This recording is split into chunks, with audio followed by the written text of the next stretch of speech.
Inatake ni Little Gray ang halimaw na nagpoprotekta kay Chang'an. Habang papasugod ang ating bida ay sinabihan nito si Chang'an na uunahin ng araw niyang patayin ang walang hiyang ito. Natawa lang si Chang'an sa sinabi ni Zhou Fan na papatayin daw siya nito, napakaaga pang araw para mangarap ito ng gising. Tinanong niya rin ang ating bida kung tingin ba raw talaga nito ay madali lang siya nitong matatalo. Noong magbago ang kulay ng pangangatawan ni Chang'an ay agad nitong hinarap ang papasugod sa kanyang si Zhou Fan. Hindi naman inasahan ng ating bida na nagtataglay pala ng ganoong lakas si Chang'an. Naisip niya na parang may kakaibang araw sa aura na inilalabas nito. Habang umaangat ang kapangyarihan ni Chang'an ay sinabi nito na ayaw pa niyang araw sanang ilabas ang totoo niyang lakas. Pero dahil nga raw kay Zhou Fan ay mapipilitan na siyang ipakita ito. Noong magbago ang anyo ni Chang'an ay sinabihan nito ang ating bida na pagmasdan nga raw nito ang kanyang totoong kapangyarihan. Nagulat si Chi Fei noong makita nito na naging isa na ring Dominator-level monster si Chang'an. Hindi rin inasahan ni Zhou Fan na gagawing halimaw ni Chang'an ang sarili nitong katawan. Pero saktong-sakto na nga raw ngayon ang itsura nito sa nakakasuklam nitong pag-uugali. Sinabihan ni Chang'an ang ating bida na ano naman daw kung naging napakalakas na nito. Ngayon nga raw ay paano na nito kakayanin ang sabay-sabay na pag-atake ng 4 na Dominator-level monster. Naghanda na ng isang malakas na skill si Chang'an para ipangatake kay Zhou Fan. Inutusan niya rin ang mga tagasunod niyang halimaw na sabay-sabay na rin ang mga itong atakihin ang ating bida. Nagkaroon ng malakas na pagsabog sa loob ng gusali noong tumama na ang sabay-sabay na pag-atake na may lakas ng 4 na Dominator-level monster. Nagtaka ang mga taong nasa labas noong nagkaroon ng pagsabog sa kanilang lungsod, nagtataka sila kung ano na raw kaya ang nangyayari sa sentro ng Imperial Capital. Sinabi naman ng isang lalaki na marahil nga raw ay kasalukuyang kinakalaban ng mga war gods ng kanilang Imperial Capital ang mga halimaw na lumulusob sa kanila, mukhang maililigtas na nga raw sila ng mga ito. Nakaramdam ng takot ang mga mamamayan ng Imperial Capital dahil talagang nakakakilabot nga raw ang Dominator-level fight na nangyayari ngayon. Napapaisip si Mr. Sikong kung makakaya ba raw ng ating bida ang sabay-sabay na pag-atake ng 4 na Dominator-level monster. Nag-alala si Commander Zhu Hui sa kalagayan ng kanyang anak, sana nga raw ay ayos lang ito matapos nitong tamaan ng mga malalakas na pag-atake. Nagyabang si Chang'an at tinanong kung kamusta na nga raw ang lagay ni Zhou Fan, gusto nga raw niyang malaman kung hanggang ilang rounds daw ito tatagal habang sabay-sabay nila itong inaatakeng 4. Habang nawawala ang makakapal na usok ay doon na unti-unting nakita ang isang bilog na barrier. Sinabihan ni Zhou Fan si Chang'an na wag nga raw agad itong magyabang dahil ito nga raw ang mamamatay sa kanilang dalawa. Sinabihan din Chang'an ng ating bida nang wag na nga raw itong magsalita ng mga walang kasaysayang bagay. Papatayin niya nga raw ito gamit ang sarili niyang mga kamay. Nagulat si Zhou Fan noong bigla na lang sumulpot sa kanyang likuran ang isang Dominator-level monster habang nakatuon pa ang atensyon niya kay Chang'an. Agad siyang humarap sa kanyang likuran para atakihin ito pero hindi niya nagawang mapatamaan ang halimaw. Nag-alala si Zhou Fan dahil isa nga lang daw palang after image ang kanyang tinamaan, doon na niya napagtanto na napakabilis daw pala ng halimaw na ito. Nagulat muli ang ating bida noong muli na namang sumulpot sa kanyang harapan ang isang Dominator-level monster. Sa pagkakataong ito ay hindi na niya ito naiwasan, tumilapon siya ng napakalayo matapos siyang tamaan ng malakas na suntok ng halimaw. Parehas na nag-alala sina Chi Fei at Zhu Hui noong makita ng mga ito ang nangyari sa ating bida. Sinabi ni Chang'an na bigla na nga lang daw nang hina ang aura ni Zhou Fan kaya malinaw na nga raw kung sino sa kanila ang mananalo at ang magiging talunan. Maging ang isang araw advanced war god ay tiyak na magtatamo ng malaking pinsala sa lakas ng pag-atake na pinakawalan ng isa niyang tagasunod na Dominator-level monster, maaaring hindi na nga rin daw nito magawang makaligtas. Pero hindi na nga raw niya uulitin pa ang pagkakamali na nagawa niya noon, ngayon nga raw ay sisiguraduhin na niya na patay na talaga ito. Naisip ni Zhou Fan na mahihirapan nga raw siya sa labanang ito lalo na't 4 na Dominator-level monster ang kinakalaban niya ngayon. Kailangan niya rin daw siguraduhin na hindi makakatakas ang isa sa mga ito at baka nga raw marami pang inosenteng tao ang madamay. Napanatag ang loob ni Little Gray noong makita nito na ayos lang ang kanilang master. May iminungkahi naman ng Wasp King sa kanilang Master Zhou Fan para malampasan nito ang kinalalagyan nitong sitwasyon.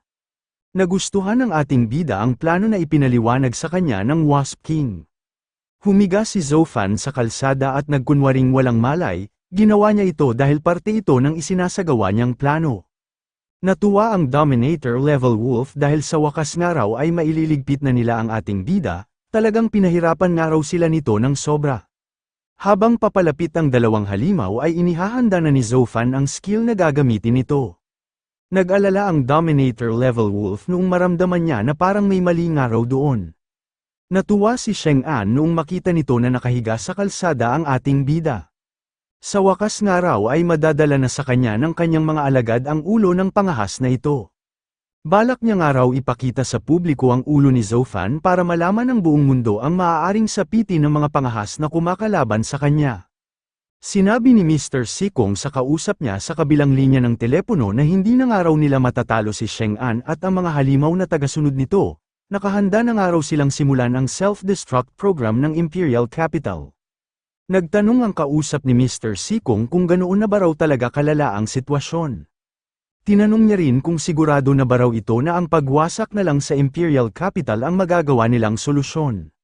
Sumagot ng oo si Mr. Sikong at ipinaliwanag na naging isang araw Dominator-level monster ang walang hiyang si Chang'an. May kinokontrol nga rin daw itong tatlong Dominator-level monster at bukod pa nga raw doon ang napakaraming Monster Kings na kakampi nito.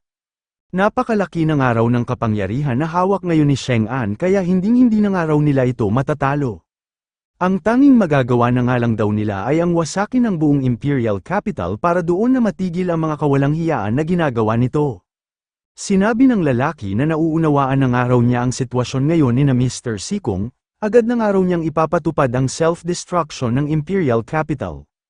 Sinabihan ng lalaking ito ang kanyang mga tauhan na siguro naman daw ay naiintindihan na ng mga ito kung gaano nakalala ang sitwasyon, wala na nga raw siyang pagpipilian pa kundi ang wasakin na lang ang Imperial Capital. Sumagot naman ang apat na lalaki na agad na nga raw nila itong isasagawa. Nagtaka ang lalaking pinuno noong sabihin ni Mr. Sikong na sandali lang daw at nagbago na raw ang kanilang plano. Matapos itong sabihin ni Mr. Sikong ay doon na naputol ang pagtawag nito. Napapaisip na lang ang lalaki kung ano na nga raw kaya ang nangyayari ngayon sa sentro ng Imperial Capital. Sinabihan ng Dominator-level wolf ang Four-Winged Thunder Monster na may mali nga raw doon, kailangan nga raw nilang umatras dahil nakakakilabot nga raw ang aura na nararamdaman niya ngayon. Bumangon si Zofan at sinabihan ang dalawang halimaw na huli na raw para tumakbo pa ang mga ito. At doon na nila ini-activate ni Little Gray ang suppression effect ng kanilang resonance link. Nagtaka ang Four-Winged Thunder Monster kung ano nga raw itong pressure na kanyang nararamdaman, nakakaramdam nga raw siya ngayon ng napakatinding takot. Nabahala rin ang Dominator-level wolf dahil parehas nga raw nilang hindi maigalaw ang buo nilang katawan. Agad na nag-activate si Zofan ng isang napakalakas na attack skill habang hindi pa nakakagalaw ang dalawang halimaw. Hanggang sa pinakawalan na nga nito sa direksyon ng dalawang Dominator-level monster ang kanyang skill na tinatawag na Ultimate Territory Battle Flame Sword Dance. Unti-unting naluso ang katawan ng mga halimaw matapos ang mga itong tamaan ng pag-atake ng ating bida. Bago tuluyang naglaho ay napaisip pa ang Dominator-level wolf kung bakit nga raw kailangan nilang mamatay. Sumusunod lang naman daw sila sa utos ni Chang'an na sakupin nila ang buong mundo dahil ito nga raw ang bumuo sa kanila at ang itinuring nilang ama. Nakatanggap ng mga notification ang ating bida mula sa kanyang War God system. Binabati siya nito sa pagkakapatay niya sa dalawang Dominator-level monsters. Makakakuha nga raw siya ng mga unassigned stat points mula sa mga napatay niyang halimaw. Nagtanong din ang War God system kung gusto ba raw ni Zofan na i-absorb ang na-detect nitong Monster Emperor's energy para isalin kay Little Gray.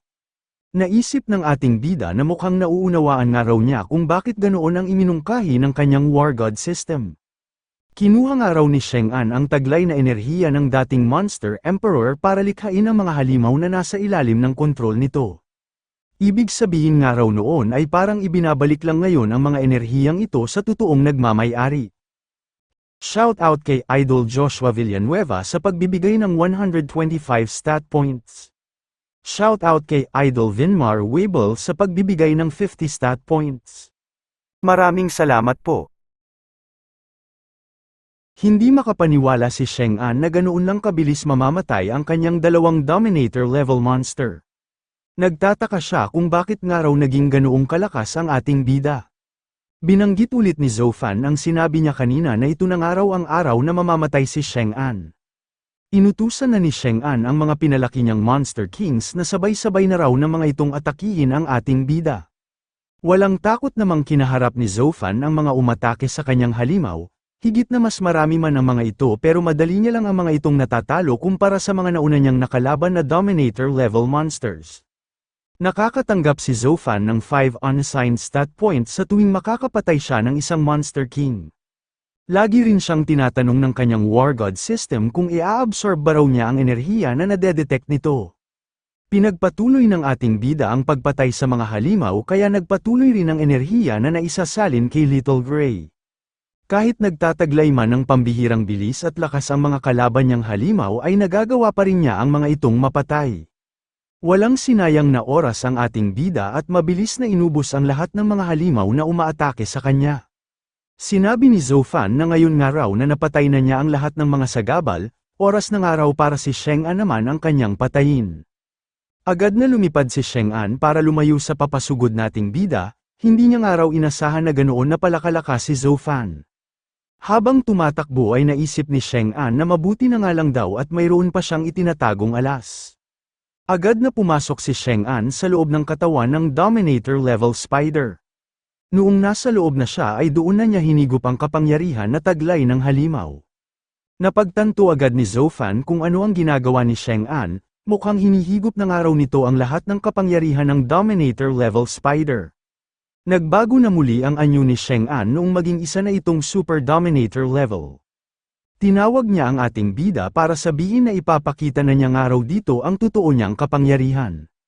Tinanong ni Zofan si Chang'an kung ano raw ang totoong kapangyarihan na tinutukoy nito, lahat naman daw ng kapangyarihan na taglay nito ay hindi niya naman talaga totoong pagmamay-ari. Nagpakawala ng napakalakas na aura si Chang'an at sinabihan ng ating bida nang wala pa nga raw nalalaman ang batang tulad nito. Hanggat nagagawa niya nga raw magamit ang isang kapangyarihan, ay hindi na nga raw mahalaga kung hiram o sa kanya ba talaga ito. Sinabihan niya rin si Zofan nang manahimik na nga raw ito at tanggapin na lang nito ang kanyang mga pag-atake. Sinabihan ni Mr. Sikong ang mga kinatawan ng iba't ibang War God family na magtago raw ang mga ito sa kanyang likuran. Huwag nga raw ang mga itong lalayo dahil kung saan-saan na nga lang daw umaatake si Chang'an. Mabilis lang na pinasabog ng ating bida ang lahat ng pag-atake na nagtungo sa kanyang direksyon. Sinabi ni Chief AK Commander Zohui na mukhang wala nga raw silang dapat ipangamba sa anak nitong si Zofan. Mukhang nalampasan na nga raw ng lakas na taglay nito ang lakas ng isang War God. Nainis si Chang'an noong makita nito na nadepensahan ng ating bida ang lahat ng kanyang mga pag-atake, talagang napakahirap nga raw patayin ng salot na ito. Pero tingnan na nga lang daw nila kung magawa pa nitong makayanan ang sunod niyang gagawing pag-atake. Nag-aalala si Commander Zohui dahil napakatindi nga raw ng enerhiya na nakapaloob sa Ball of Lightning na ini-activate ngayon ni Chang'an, sa sandaling bumagsak nga raw ito ay tiyak na mawawasak ang buong Imperial Capital. Napaisip si Mr. Sikong kung binabalak nga ba raw talaga ni Chang'an na idamay na ang buong lungsod. Humalakhak ng malakas si Chang'an habang patuloy na pinapalaki ang kanyang Ball of Lightning. Sinabi rin ni Chang'an kung mamamatay rin lang daw siya doon ay idadamay na niya nga raw ang lahat ng mga ito. Napansin ni Zofan na papalapit na sa kanya si Little Gray, agad niya itong tinanong kung nabalik na ba raw dito ang karamihan sa mga nawala nitong kapangyarihan. Agad namang tumahol si Little Gray para sabihin sa kanyang Master Zofan na nagbalik na nga raw ang iba niyang lakas. Patuloy pa rin ang pagtawa ni Chang'an habang pinapalaki ang kanyang Ball of Lightning skill.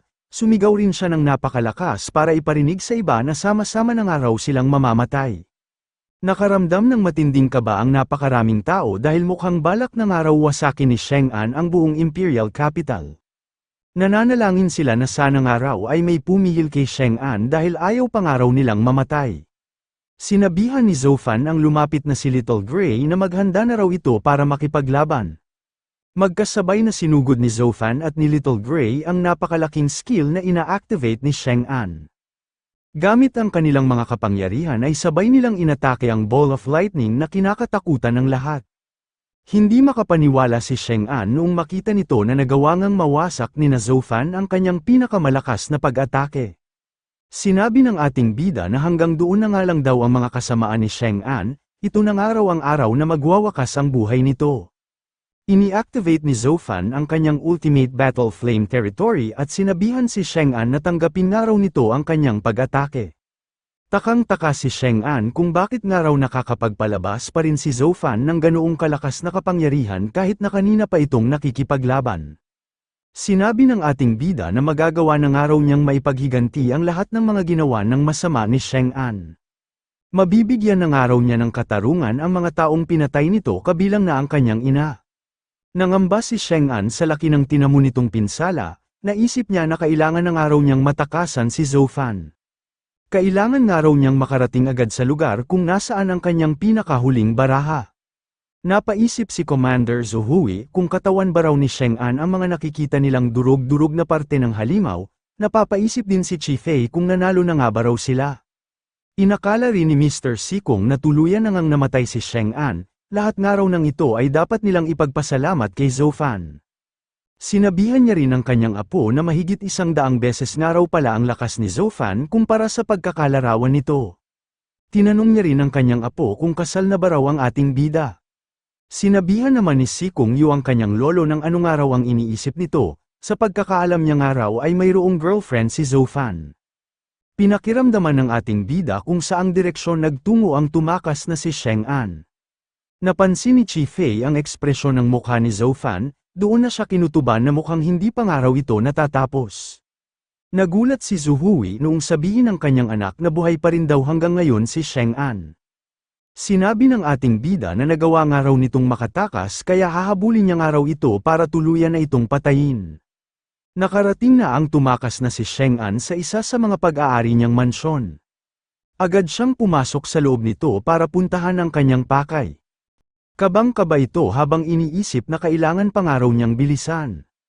Kailangan nga raw niyang makapasok agad sa laboratorio ng kanilang angkan bago pa man siya maabutan ng ating bida. Naroon nga raw sa kanilang sikretong laboratorio ang pinakahuli niyang baraha para magawa niyang matalo si Zoufan.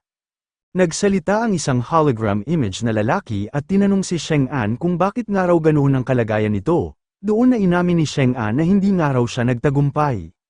Sinabihan ng lalaki si Sheng An na isang araw talaga itong talunan, talagang nagawa pa nga raw nitong mabigo ang isang napaka-perpektong plano. Ang lalaking ito ay si Sheng Long, ang ancestor ng Sheng family at ang pinakamalakas na war god sa buong Xina, na nagtataglay ng lakas ng isang peak advanced war god. Nagmakaawa si Sheng An sa kanyang ancestor na sana nga raw ay bigyan pa siya nito ng isa pang pagkakataon. Sinabi ni Sheng An na hindi niya nga raw kasalanan kung bakit nabigo ang kanyang plano, kasalanan nga raw ang lahat ng ito ng batang si Zoufan. Tinanong ni Sheng Long si Sheng An kung sinabi nga ba raw nito na si Zoufan ang may kagagawan kung bakit nabigo ang lahat. Sumagot ng oo si Sheng An kaya agad na tiningnan ni Sheng Long ang mga kamera na nakakabit sa mga lugar na malapit sa kanilang sikretong laboratorio. Noong makita ni Sheng Long ang ating bida ay sinabi nito na ito nga raw pala talaga ang anak ni Zuhui na ginamit nila noon para buksan ang pinagtataguan na lungga ng Monster Emperor. Nakaramdam ng inis si Sheng Long dahil hindi niya nga raw inasahan na buhay pa rin pala ito hanggang ngayon at nagawa pa rin itong lumakas matapos nilang isakripisyo ang talento na mayroon nito. Pumayag na si Sheng Long na pagbigyan pa ng isang pagkakataon si Sheng An. Gamitin nga raw nito ang katawan ng Monster Emperor para magawa nitong maitama ang lahat ng mga nagawa nitong pagkakamali, at para tuluyan na nga raw nitong mapatay si Zoufan. Sumagot si Sheng An at sinabi sa kanyang ancestor na wala raw itong dapat ipag-alala, sa pagkakataong ito nga raw ay hindi na niya ito bibiguin. Ini-activate na ni Sheng Long ang system ng laboratorio para magamit na ito ni Sheng An. Agad na pumasok ang sugatang si Sheng An sa loob ng isang kagamitan kung saan nakalagay ang gagamitin niyang katawan. Pumasok siya sa pinakaulo ng halimaw para magamit na niya ito. Naghilom ang biyak sa ulo ng halimaw, indikasyon ito na nagsisimula na itong makontrol ni Sheng An. Natuwa si Sheng An noong matagumpay na niyang napapagalaw ang buong katawan ng halimaw. Ito nga raw ang pinakamalakas na sandata ng kanilang Sheng family. Napakatagal na panahon nga raw ang kanilang iginugol para makabuo sila ng katawan na kagaya ng dating Monster Emperor.